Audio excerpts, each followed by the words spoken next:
as of right now, Carlos King, I'm going on record saying, as of right now, I really am not interested in taking Love and Marriage to Atlanta. Not right now. No. All right, we just got our hearts broken, Richie, and because you know why we was asking. I know y'all want Phaedra, Portia, Nene. I know. Yeah. I will say this too. But I'm gonna say this too. Ooh, I'm telling you everything, Richie. I'm gonna say this. Yes. Okay. Just how you said you love seeing new places, I love seeing new faces. I'm a star maker, baby. I know how to make a star.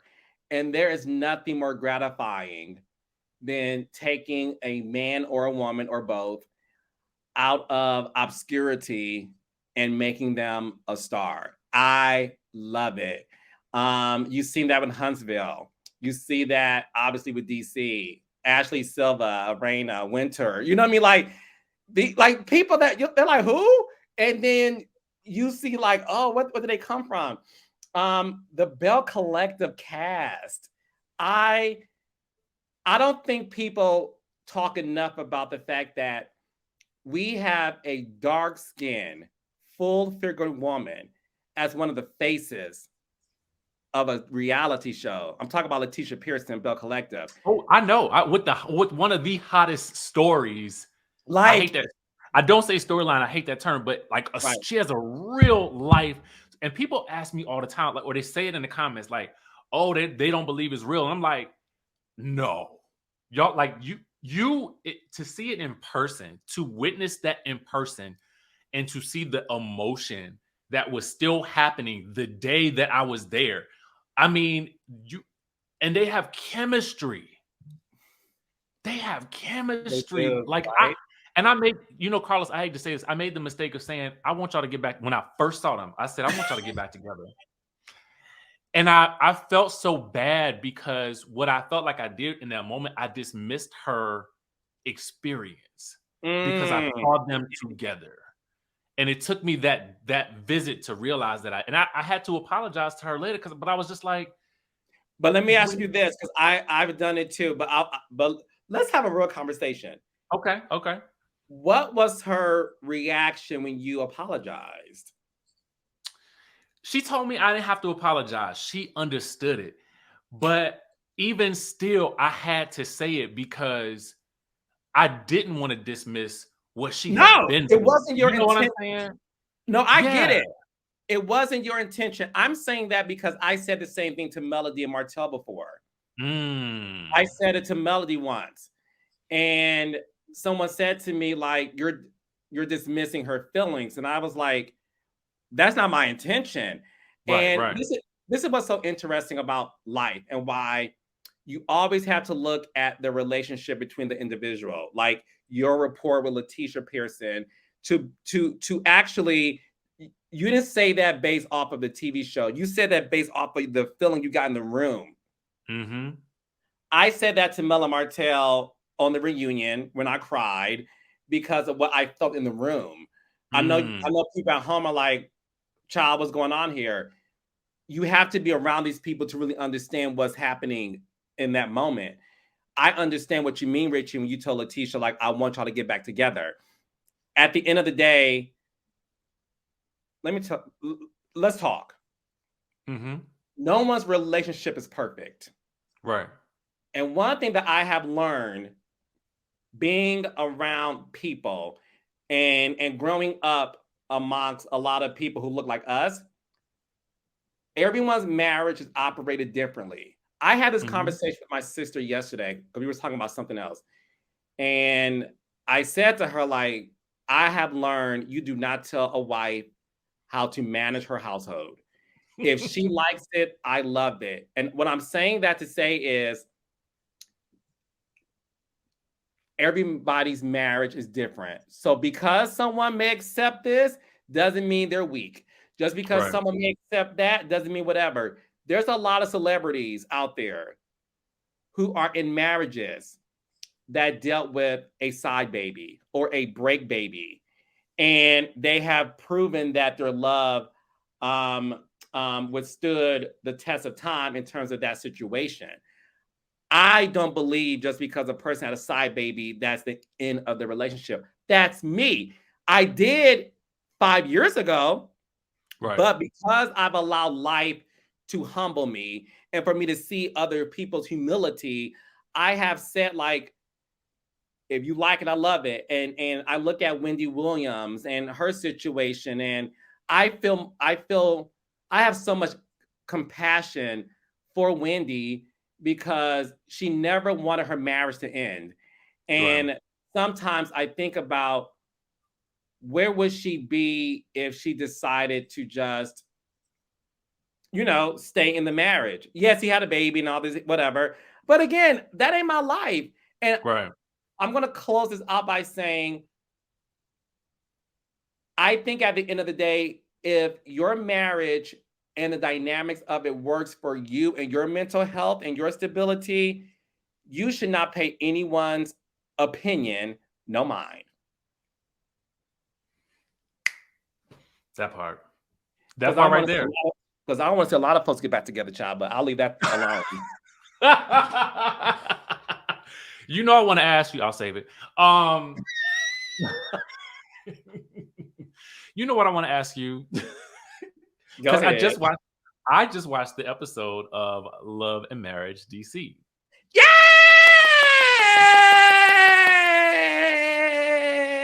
Wait, Richie, the whole thing? I did. I watched the whole thing. Go ahead. Go. I'm going to give you my opinion, and then I want to ask a couple of quick questions. And before you start, just so y'all know, I obviously have some, not all, some relationships with like Richie, other journalists, YouTube personalities, bloggers, all that. They all keep it real with me, all of them, and especially Richie. So I want y'all to know, I did not know he saw the first episode. When he tells me his opinion, I'm going to hear it for the first time. And what I love about Richie is he doesn't mince words. He's sort of like, So I'm learning, audience, along with you all, what he thinks about the first episode. So go ahead. Okay. And just as a background, my work the way I got this was through OWN, right? So just I know. Yeah. No, not for you. That's for them. Why? Okay. Right? You know that, but I wanted to follow that up with that fact. But no, I wanted to tell you that I really liked it.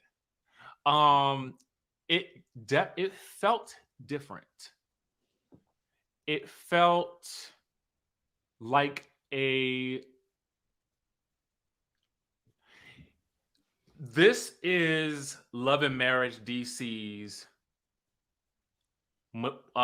next, like, it's like a sister show. Does that make sense? I'm trying to explain that to you in a way that I feel like makes sense without giving anything away, because I want you guys to watch. But it feels like a different show. And I don't know if that's because you have different cast members. You have, obviously, and we'll just quickly touch on the Monique aspect of it, because that plays into a part, and we can't, because you can't have that discussion and not talk about her. Agreed. But outside of that, you have new faces, new spaces, like you said earlier, right? Mm-hmm. And there is some joy in the discovery of the new faces.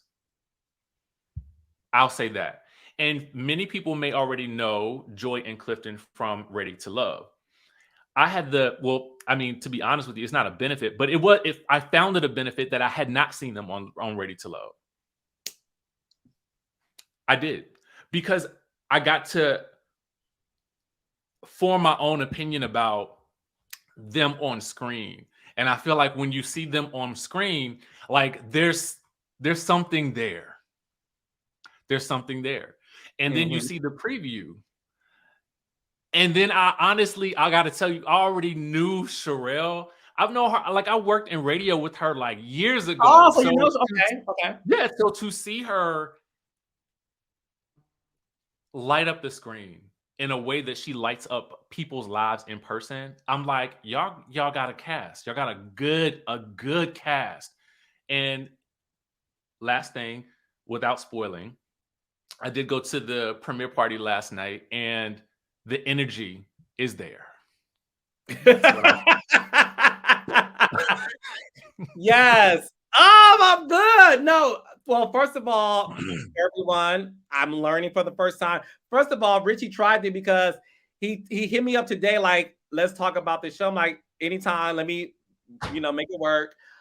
He's telling me for the first time that he saw the episode, which is great. And that's why he's a genius at his job, because he knows the importance of getting natural reactions and conversation. So this wasn't produced or pre-planned. I was low key, I was nervous because you represent DC, but you also represent the voice of the nation, right? I'm going to give you that. You and the Skye Squad, you guys watch my shows, and you're the people on my vision board when I create, because I want to make sure that you guys are happy. So thank you for that.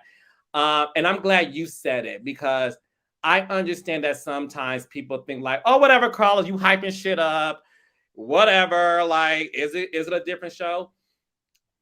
I said that to you when you were on my podcast. I said, you did.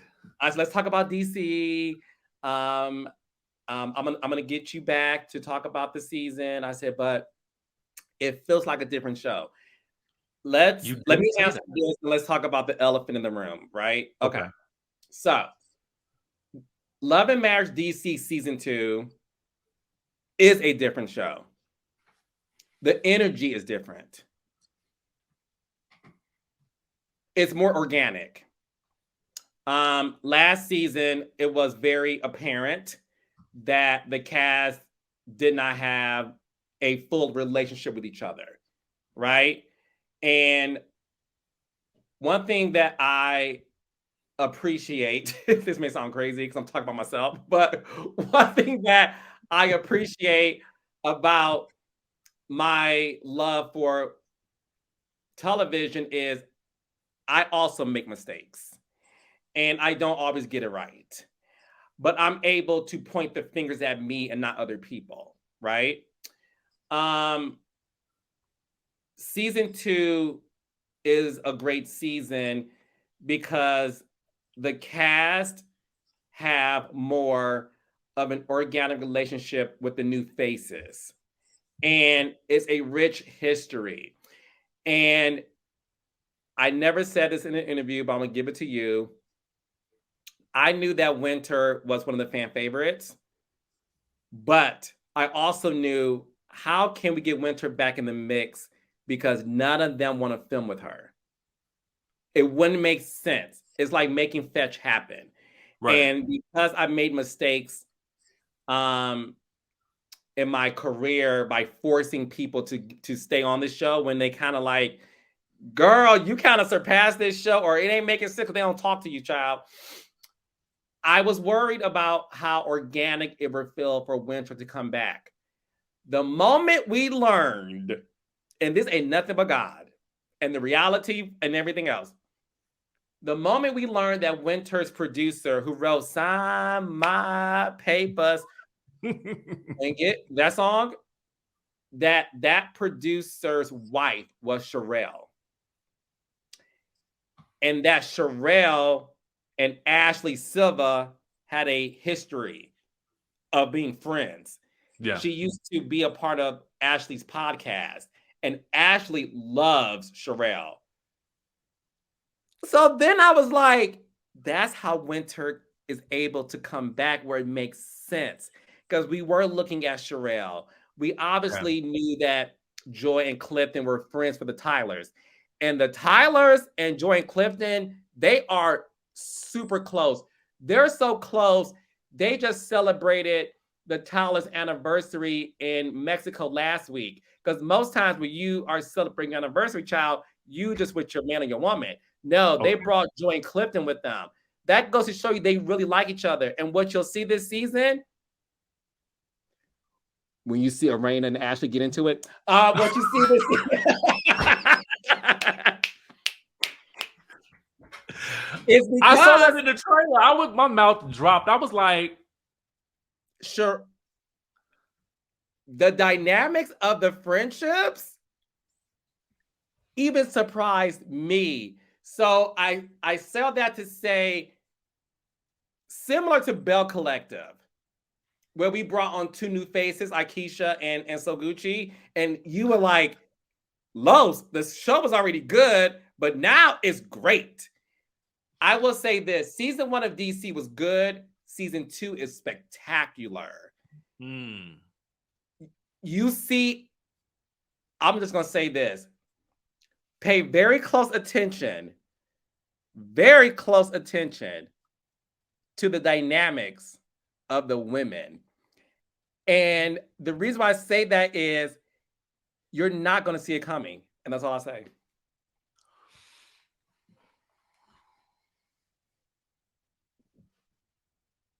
What you got? What you think about? Didn't see it coming. Wait. Speaking of didn't see it coming. Go ahead.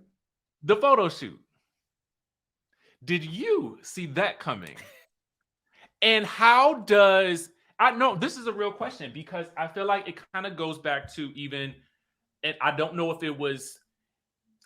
Let's have a conversation. Real Housewives of Atlanta. They did a promo shoot. Then we had Married to Medicine. They kind of did their own promo shoot. And now you see the ladies from Love and Marriage DC doing their own promo shoot. How do you as a producer feel when you see that? So the thing about the photo shoot was it was something that, look, social media is a big part of these women's lives. When I say women, I mean from Atlanta to Belle's, because Belle's did their own photo shoot, remember? They did. That's right. I remember that. No. Listen, we live in a world right now where social media rules, and I don't take it as disrespect. I always tell people, it's your money. Do what you want to do with it. I think it's great. Listen, I have a show and a podcast and all this other stuff, and oftentimes they pay for photo shoots that we use, but I'm creative and I'm like, child, let me hire so and so to do my own photo shoot that I can. So I don't think it's disrespectful. I think I'll say this much: I take it as a compliment that the cast is invested in making the show great. That's what I love about it. I love the fact that they were like, we want to do it. Atlanta did it. Married to Medicine did it. Belle Collective did it. And now DC did it. And I encourage it. Listen, if you got the coins and you want to make a splash, because think about it, it also goes to show you that at the end of the day, these women put the show first. They're not doing a solo photo shoot saying, child, let me promote myself in the show. No, right. They all say we are a team. So the fact that Ashley, because I believe it was Ashley's idea. So the fact that Ashley said, let me get all the girls together, knowing that she may not get along with everybody, allegedly. But she was still able to think big picture. And I'm impressed by that. I love it. Okay. It's something that I feel like no one has asked. Yes. And you are, I think for me at least, the person I feel like most comfortable asking, who at least comes from either the production side or either the network side. Because we've never had anybody else comment on it. So I was like, I'm asking this question. I'm glad you did. You asked all the questions folks want to know, child. Yeah, I'm like, I need to know. My last question to you is this one, Carlos, because I know you got things to do. No, go ahead. Whatever you need. What is something that you see that is currently missing in the world of reality TV that we are currently in right now? Not including your own shows. Yes.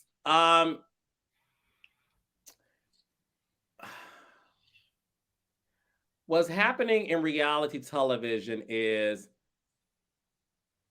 people who are on reality TV now, they have studied the greats. and are copycats of the greats. Okay. When you think about, for some reason, child, I do a lot of sports analogies because I love sports documentaries. So I know y'all think like, Carla, do you watch sports? I do. When you think about Kobe Bryant, for example, who, rest in peace, who was great in his own right and successful and a legend in his own right and broke records. He talked about studying Michael Jordan tapes and studying the great athletes, but he became his own. He wasn't trying to dunk with his tongue out like Michael Jordan. He was his own person. Beyonce talked about how Matthew Knowles had heard Kelly, LaTavia, and LaToya watch Michael Jackson and En Vogue tapes. But Beyonce is clearly Beyonce, and Destiny Child was not En Vogue. They were their own. That's missing from reality television where people are being authentic. No one is being real anymore. A lot of new reality stars are signing up to do the show only to be famous. They don't have a business to promote. They're lying about their real lives. They are orchestrating fraudulent worlds to keep up with the Joneses, to be on these shows. They are rehearsing lines to give you a good old catchphrase that they hope will trend. They are repeating other reality stars' catchphrases. They want to pull some weave because they think that's going to make them go viral and have a good moment. I am worried that we're missing real reality stars who are truly desiring to give to the show and reap the benefits of being real. And I'll end it by saying this. Those who are not currently on reality TV, who are great, you have to look at where did things go wrong. And sometimes, like, I admit that I get things wrong, and instead, I don't point fingers at people, I point at myself. I think those stars should point at themselves and say, what did I do wrong to end up here? Because you can't sign on and become a star because you were authentic. And then all of a sudden you say, I don't want to do that anymore, or talk about that, or give them my life. I don't want that. And if you want to be a reality star, you can't study Nene Leakes and say eyes popping, lips busting. You can't become them because you're losing the audience. And I think a lot of reality shows, unfortunately, that we used to love and used to rush home to watch, we're like, child, I'll get it when I get to it, because they're on the show to have a shade assassin contest and to just throw each other under the bus and go home and say, I did my job. And that's unfortunate. Well said. I think you hit a lot of points that we all already see. I ain't gonna even ask you to name no names. Already know. It's smart. They know. Carlos, thank you so much for taking our time. You know, I could talk to you for hours, and hopefully we'll have you come back, because you know, at some point I need your thoughts on some other shows that I like to dedicate our time to talking about your stuff. Yes. But I know that you also are in the business of, you know, giving us some commentary on some other things. So next time you come back, I got to get your opinion about some other stuff as well. No, listen, as you saw today, anytime, hit me up, call me, let me know. I got you. And I really, look, if you did not watch Love and Marriage DC last season, please tune in this season. It's okay if you didn't watch last season. You're not missing a thing. We pick up with some fresh stories, so watch that. And if you did watch it and you thought like, I don't know, it's kind of dry, which, listen, I respect people's opinion. You ain't gonna think this season dry, baby. And that's all I'm gonna say about that. And there's a nice little recap at the beginning. There is. Oh, and last but not least, look, I know that people are asking about Monique, and I'll say this much. I don't have any issues with Monique. As far as I know, I don't think she has any issues with me. She said on her radio show when she told the world that she wasn't coming back, that we saw each other at Portia's wedding, and that, we spoke, and we did. We spoke. We did not talk about the show or nothing. I was complimenting how great Chris looked. Chris lost a lot of weight. And he looks great. And Monique always looks good. That hasn't changed. And look, I love Monique. I will always be a fan of Monique. I respect that Monique said, you know what? I don't want to continue. It was 100% Monique's decision not to return. I promise you, I give nothing but the utmost respect to somebody saying this isn't for me, and not disrespecting people's time and energy. So shout out to Monique Samuels. I really hope you enjoyed the show. And the last thing I'll say about Monique is, yes, we obviously were filming when all this was transpiring. My model is follow the reality. We did just that. And you will see that in the first episode, the cast talking about it for listen, the cast talks about it for 5 minutes, and that's it. And they don't bring it up again. So I know people are saying, are they using Monique's story without Monique being there? We literally were filming while this was happening, so they talk about it. But after that, we don't talk about that no more. And that's that. I will say this in addressing that, as someone who has seen it, what I like is following the story. And the story would have been very odd to just start and she's not there. So it's like reading a book, okay? And in the first book, there's a main character. In the second book, you have to explain why that character isn't there in order to really tell and continue to tell the story. So I think it makes sense. Thank you. No, and it does. It would have been weird not to listen. I think the problem with me, I like to keep it real, while other people like to just say things because they think it sounds cute or they try to protect their image. Child, please. Monique was the face of the show. Let's call it what it is. Monique was the face of the show.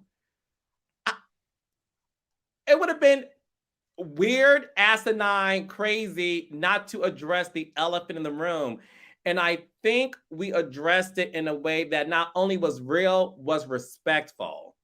You know what I mean? I think at the end of the day, it was addressed in a very respectful way. I can speak for myself, and I'll speak for the network. We love Monique. And I'll say this again, and I hope she's listening because I know she loves you too. If she ever wants to come back, please, I will welcome her with open arms. I want Monique to be happy. And me and Monique have had hours of conversations, and it's not my place to reveal those things, and I would never do that.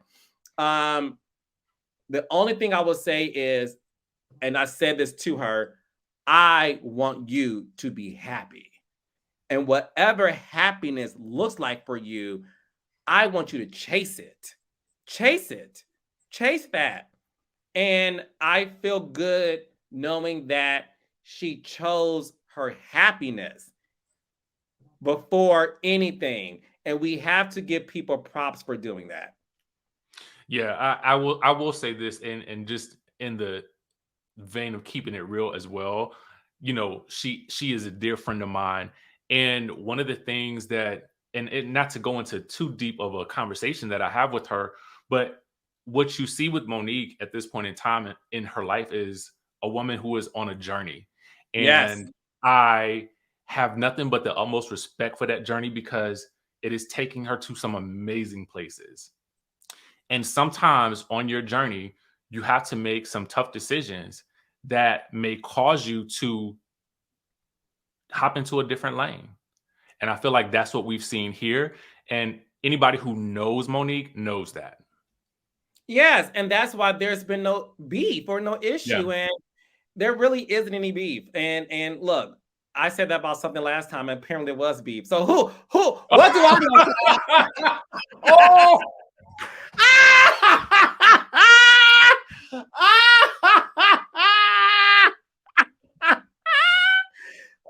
Look, Richie. Maybe I shouldn't say that because maybe look, maybe there is, and I don't know about it. But it also goes to show you, Richie. I literally, Richie. Now that was funny. It goes to show you, and the audience, I really do live my life to where I just focus on what's in front of me and my interpretation of stuff. So I think we're good. I don't see why we wouldn't be, but stranger things have happened. But all I would say on a closing note is Love and Marriage DC season 2 premieres every Saturday at 8 o'clock 7 Central on the Oprah Winfrey Network.